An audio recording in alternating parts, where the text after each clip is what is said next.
tomboko lahy sy tomboko vavy 350 barils par jour mivoaka ao Tsimororotsika amin'ny teny zao misy 90 000 tonnes ao huile lourde raha ireny nalefa tatya tsy misy ny délestage zany hoe nisy vision raha tsiraka tamin'izany fotoana zany a 35-40 ans efa nanao sady hoe Tsimororo be milanga zao izy tonga io azonao atao tsara azo atao koa hoe sarotra mitondra an'io makaty satria tsy vita ny lalana d'accord ok efa manome vahaolana sady amin'ny délestage zany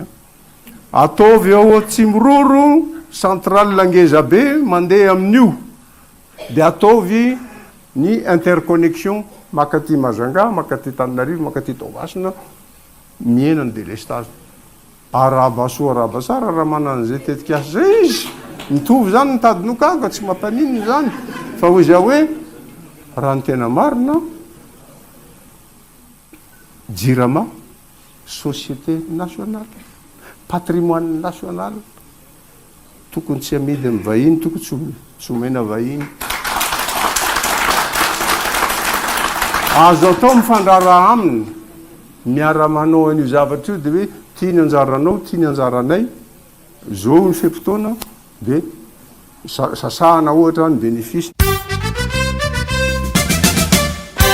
saotra tomboko lahy saotra tomboko vavy